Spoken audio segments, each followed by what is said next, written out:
Good afternoon, everyone. With this grand solar minimum intensifying into the next couple solar cycles, there's a lot of concern about electricity and electricity loss like we're seeing down in Louisiana at the moment. FEMA, so concerned about a CME ripping through our power grids, an EMP, a once-in-a-100-year geomagnetic storm. They're already planning where electricity is going to go down and grid disruptions. But I think they're really focusing on this younger Dryas event because maybe disguised in the high-altitude EMP, blamed on adversaries, disguised as what's expected from the sun, EMP shielding, different material, different protection levels. Let's talk Faraday cages for a minute, and also FEMA telling you what you should have stockpiled already because of the Great Reset and great supply chain disruption isn't enough. The sun's about to throw a few curveballs our way. Society reset button every 400 years.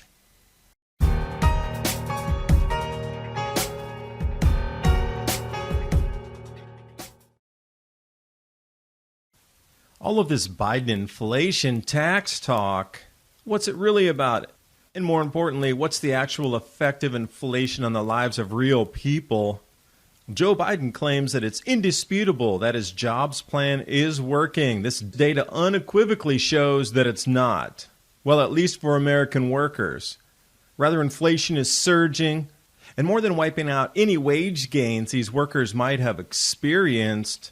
And historically, when inflation spikes, commodities like gold, silver, lumber, and real estate surge. Learn how simple it is to add physical gold and silver to your portfolio ahead of the rise in inflation and predicted price rises. Patriot Gold Group has the no fee for life IRA, where your IRA or 401k can be in physical gold and silver, and you may be eligible for the no fee for life IRA. Call 1-800-356-4470 and get a free investor guide today. And with the knowledge that Patriot Gold Group is Consumer Affairs' top-rated gold IRA dealer from 2016 to present, click on the link in the description box below for more information. And now on with the video. And a quick glimpse into the fragility of our society, supply chains, essentials, refineries, electricity. Hurricane Ida leaving so many without power, millions in Louisiana. But then also the oil production and refining cut. Prices up, another essential. So it shows just one event can cascade across many different sectors and industries. And here we enter into this grand solar minimum.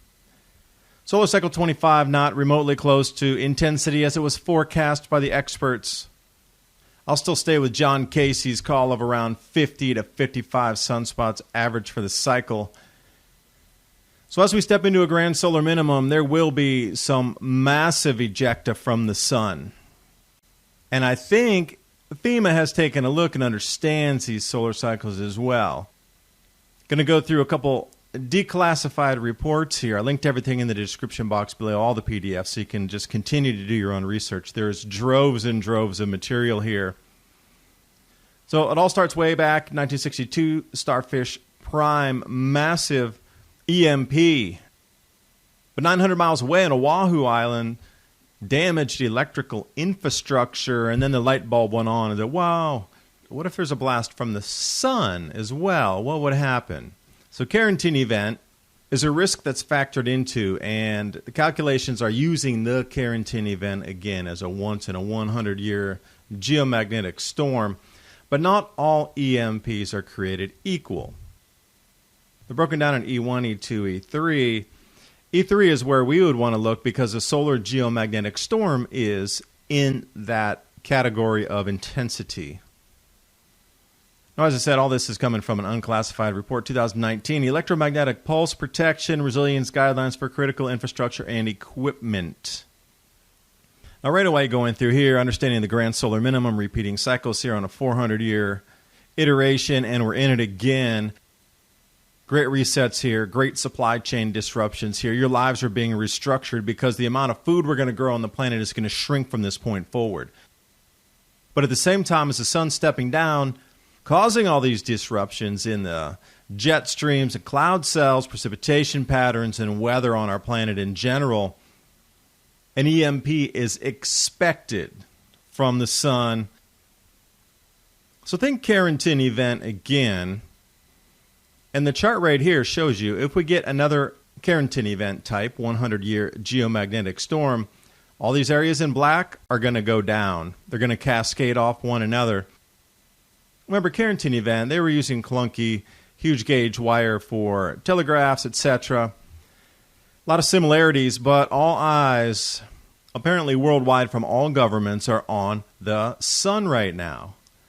So concerned about telephones, emails, backups, generators, electrical charge on top of charge that's going to come rolling in with a massive flare off the sun.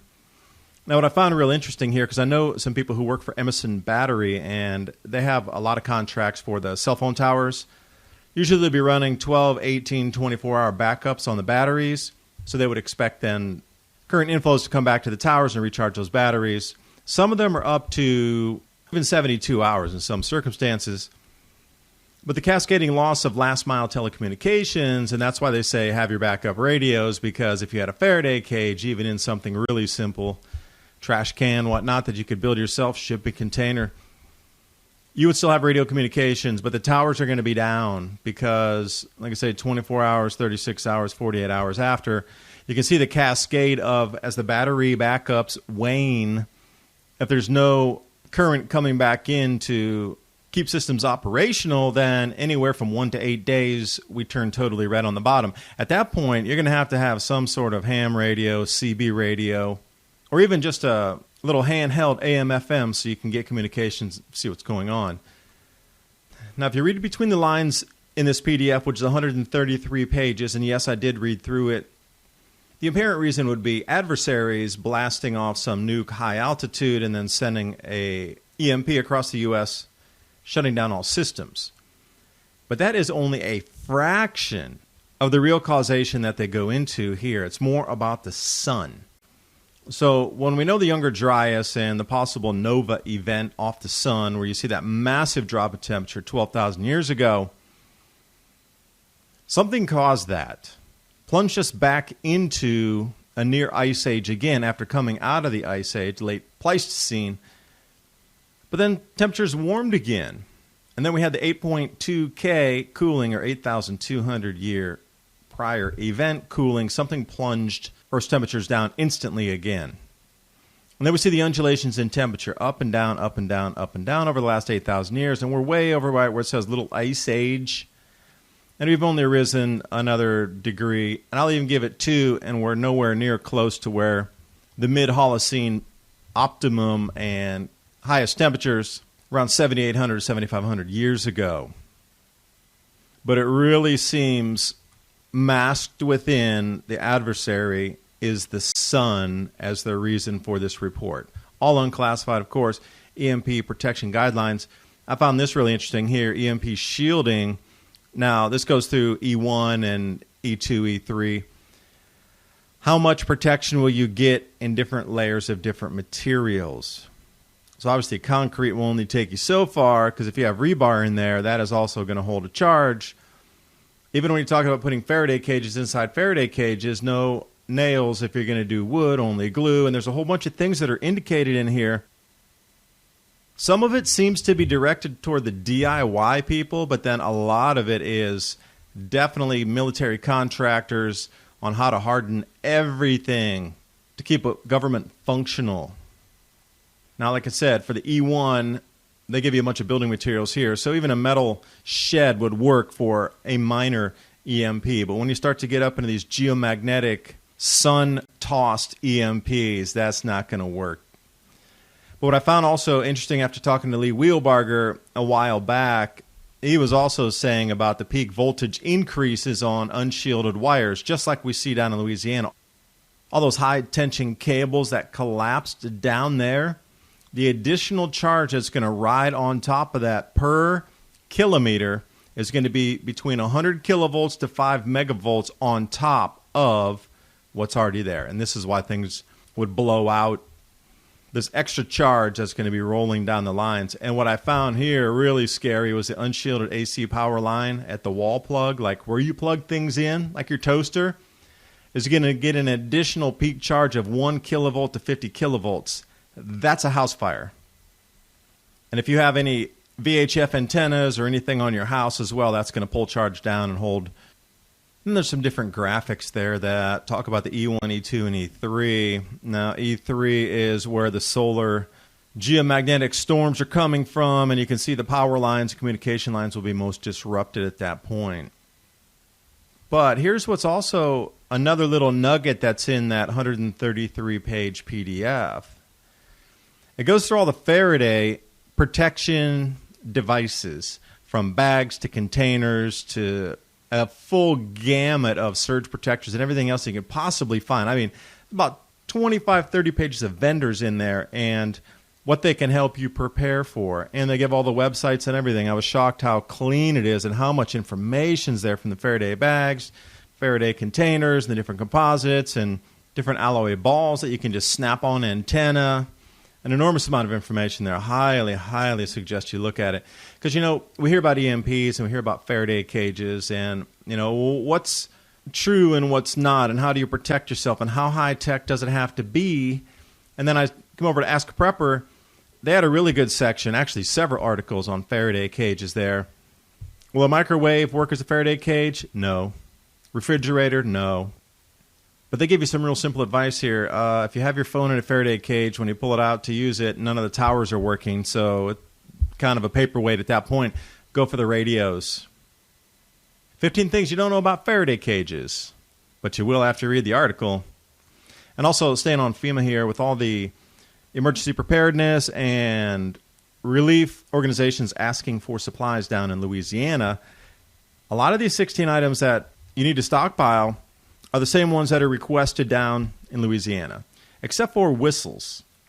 But it goes through a nice little prep sheet here of what you might want to keep on hand, like the hand-cranked radio. If you're not going to be able to recharge your batteries, the hand-cranked is the way to go. So a couple little nuggets here as well on being a little more prepared as we head into this grand solar minimum. And you can see everything collapsing around us everywhere, left, right, and center. So it's a good idea to have a little more stored food in your homes, especially 25-year shelf life. So if you come into fresher foods, you don't have to dig into your stockpile. Use what's available in a bountiful time of the year. 3-month emergency food supply, My Patriot Supply and Adapt 2030. That link's in the description box below, as well as everything discussed in tonight's video with the images, PDFs. When you start digging into those PDFs, you're going to go down the information hole, and you're going to pop up in about 2 weeks. I do appreciate you watching. Hope you got something out of the video, and I'll see you next time.